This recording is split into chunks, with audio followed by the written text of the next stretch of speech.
Apakah mungkin menilai kemampuan merpati? Ini merupakan intisari dari pengalaman Stephen van Bremen mengenai bagaimana menilai merpati dengan melihat penampilan luar saja, anatomi. Dia juga memberikan saran-saran tentang perlunya kehati-hatian dalam melakukan penilaian karena masalahnya sangat kompleks. Saya coba jelaskan dengan bahasa yang lebih sederhana agar mudah dipahami. Mudah-mudahan dengan tulisan ini akan membuka mata dan wawasan dalam memilih merpati yang baik. Menurut Bremen, apabila karena situasi tertentu ada keterbatasan untuk memilah burung yang baik, sedang dan boncos dengan menggunakan dondang tes, tentunya masih ada kemungkinan untuk melakukan seleksi dengan melihat meraba anatominya. Ada beberapa ciri merpati di mana seseorang dapat melihat dan merasakan mana burung yang baik dan mana yang boncos. Dari situ kita bisa memprediksi kualitas atau nilai seekor merpati. Namun demikian, Bremen mengingatkan masalah ini sangat kompleks dan membutuhkan banyak latihan dan feeling yang baik. Pertama, burung yang bagus atau boncos tidak tergantung pada satu ciri tertentu yang berdiri sendiri tetapi merupakan gabungan dari seluruh properties. Cat. Properties adalah keseluruhan yang dimiliki oleh seekor merpati, baik yang terlihat anatomi maupun yang tidak terlihat mental bakat organ tubuh del. Bagian tertentu dari seekor merpati ada yang sangat baik, bagian yang lain sedang-sedang saja, ada pula yang sangat jelek. Yang lebih penting lagi, ada properties tertentu yang bisa berpengaruh terhadap kinerja merpati secara keseluruhan. Sebagai contoh, seekor merpati mempunyai energi yang bagus, mata yang sempurna, kecepatan luar biasa, otot yang sangat baik, bulu hebat. Tetapi anatomi yang sempurna tersebut tidak akan punya nilai apa-apa sebagai racer manakala merpati tersebut memiliki gangguan liver, hati, karena pernah menderita penyakit tertentu sebelumnya. Gangguan liver ini tidak bisa dilihat dan tidak juga bisa dirasakan dan burung terlihat sangat sehat. Liver dapat diibaratkan seperti tangki bensin dalam kendaraan yang berfungsi menyimpan energi. Kalau tangki tidak bisa menyimpan energi dengan baik, maka burung akan cepat mengalami kelelahan. Burung seperti ini akan mudah hilang atau pulang terlambat. Oleh karenanya, kita akan menghadapi frustasi kalau kita hanya menilai kemampuan burung hanya dengan melihat matanya, otot, bulu, del. Kita hanya akan bisa menilai kemampuan burung apabila kita mampu menilai keseluruhan properties merpati dengan benar. Bremen mulai menilai merpati dengan melihat anatomi sekitar tahun 1943 dengan secara serius mencari tanda-tanda yang menunjukkan burung yang baik dan buruk. Bremen juga berusaha mencari jawaban standar anatomi burung yang baik seperti apa. Tapi ia mengakui mengalami kegagalan total. Menurut pengalaman Bremen, burung yang memiliki anatomi sangat bagus seringkali kerjanya membel. Dan sebaliknya burung yang memenangkan lomba-lomba besar menunjukkan anatomi yang tidak normal yang lebih cocok untuk dijadikan burung kremes. The beauty standard traits were often joined by a weak performance capacity. And the winner of big races often show some exterior abnormalities that one would rather have called for the subtle. Oleh karenanya, Bremen menghentikan menilai merpati dengan cara demikian. Pada tahun 1957, Bremen mulai melihat bagaimana seharusnya anatomi burung juara. Sejak saat itu, Bremen tidak pernah lagi menilai merpati dengan melihat anatomi sampai dia telah memegang lebih dari 10.000 ekor merpati. Bremen tidak hanya menggrepe burung yang ada di kandangnya, tetapi juga burung-burung orang lain. Setiap pergi ke Hungaria atau negara lain, ia tidak pernah melewatkan waktu sedikit pun untuk tidak memegang burung yang terbaik. Menurutnya ini sangat penting. Kalau hanya meraba burung sendiri sebagai standar, maka kita akan menjadi buta. Pertama kita harus melihat burung orang lain, setelah itu baru burung kita sendiri. Kalau kita hanya menilai burung sendiri, maka kita akan menyimpulkan bahwa semuanya hebat, dan burung orang lain tidak ada yang lebih hebat. Akhirnya orang seperti ini akan menjadi orang yang narsis.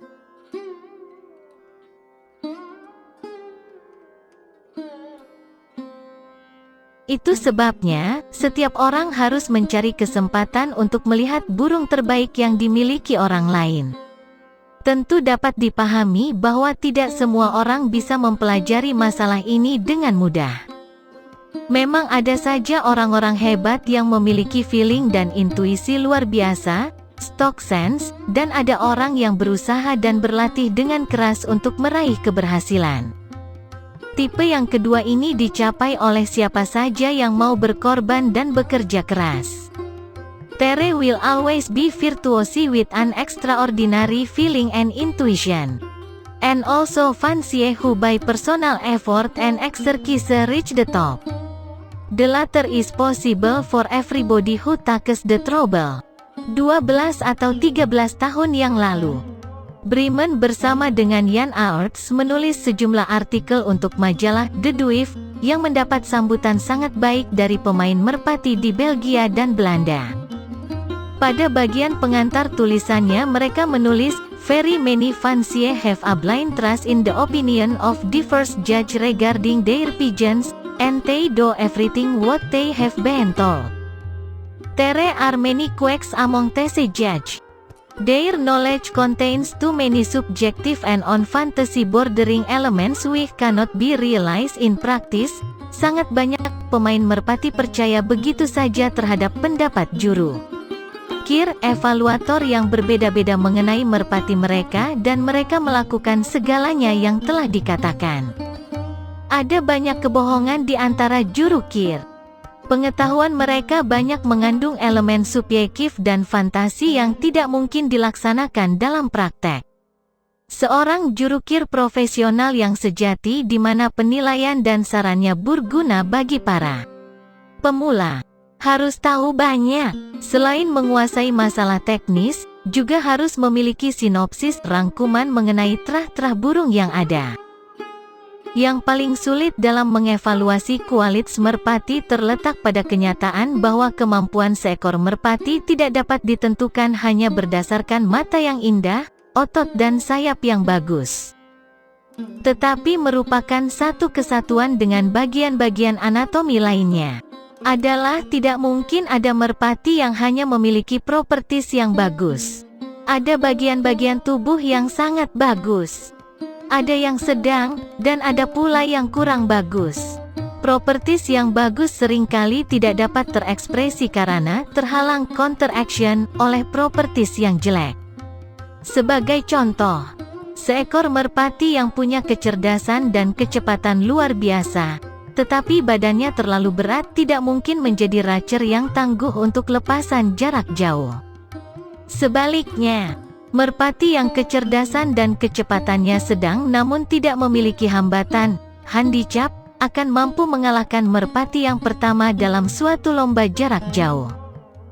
Pemain merpati yang tidak mampu membuat urut-urutan propertis dari yang paling penting sampai yang kurang penting atau tidak mampu mengevaluasi propertis tersebut akan membuat kesalahan yang fatal. Tapi ini bukan pekerjaan mudah, termasuk bagi pemain yang sudah pengalaman sekalipun. Selain itu, seorang pemain merpati juga harus menguasai secara dalam ilmu pengetahuan tertentu agar dapat meminimalisir kesalahan dalam melakukan evaluasi. Misalnya ilmu tentang hereditas, genetika. Bremen tidak percaya bahwa kinerja seekor merpati hanya ditentukan oleh ciri-ciri fisik bagian luar yang kasat mata, tetapi tentunya juga ditentukan oleh propertis yang tidak terlihat namun sangat besar pengaruhnya terhadap kinerja.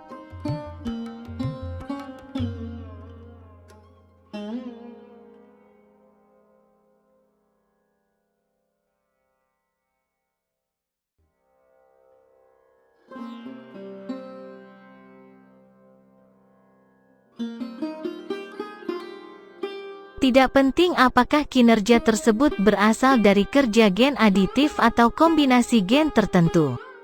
Yang penting berbagai macam metode breeding dan solusinya harus dikuasai. Demikian juga dengan siklus hereditas. Dan setiap pemain merpati harus juga menguasai line breeding, blood rejuvenation, peremajaan darah, inbreeding, heterogeneous breeding. Memperbaiki jika terjadi penyimpangan, dan karakteristik merpati yang diinginkan. Semua ini mutlak dikuasai kalau ingin mengevaluasi merpati secara benar agar dapat mengikuti jalur yang paling efektif. Pemain merpati yang belajar mengevaluasi merpati hanya berdasarkan pengalaman satu sisi dan hanya berdasarkan pengalaman di kandangnya sendiri. Biasanya saran-sarannya pendapatnya berlaku dalam kondisi tertentu saja karena cara pandangnya terlalu sempit. Seorang jurukir yang baik harus tahu semua terah dan keluarga merpati yang umum digunakan oleh pemain-pemain kecil. Saran-sarannya hanya akan punya nilai kalau dia memenuhi syarat ini. Kesalahan membuat evaluasi tentu saja terjadi. Tidak ada seorang jurukir yang sempurna. Bahkan orang yang punya feeling hebat sekalipun tidak mungkin bisa melihat seluruh aspek merpati. Menurut Bremen, tingkat akurasi tertinggi adalah 80% untuk burung tua dan untuk burung muda jauh lebih rendah. Singkat cerita, seseorang bisa saja menilai seekor merpati tanpa harus melakukan dongdang tes, tetapi dia membutuhkan sangat banyak pengetahuan. Bila seseorang berusaha untuk menimba ilmu yang dibutuhkan soal siklus hereditas berbagai macam karakteristik dan hubungannya satu sama lain, dan menguasai data mengenai populasi burung yang sekarang sedang beredar, dia akan dapat menjadi juru taksir yang baik di kemudian hari. Penilaian anatomi bagian luar seperti kualitas otot bukanlah suatu misteri karena sudah banyak dibahas oleh para penulis. Kesalahan yang paling sering dibuat oleh para jurukir adalah mereka hanya melihat satu tanda saja dan menganggap telah mengetahui segalanya hanya berdasarkan satu tanda tersebut. Seorang pakar eye sign paling terkemuka abad ke-20 dari Jerman, Theodor Becks, dapat membaca kualitas merpati yang ada di kandangnya hanya dengan melihat eye sign. Observasinya mungkin benar untuk burung yang ada di kandangnya. Tetapi kesalahannya adalah dia menerapkan observasinya untuk semua burung. Orang yang merasa paling yakin tentang hasil evaluasinya biasanya justru orang yang pengetahuannya terbatas. Sebaliknya, orang yang mengetahui banyak aspek ilmiah semakin menyadari bahwa masih banyak kekurangan yang harus dipelajarinya. Dia akan menjadi orang yang rendah hati. Seorang ilmuwan yang terkemuka akan menjadi orang yang rendah hati karena dia telah belajar betapa sedikit yang telah diketahuinya.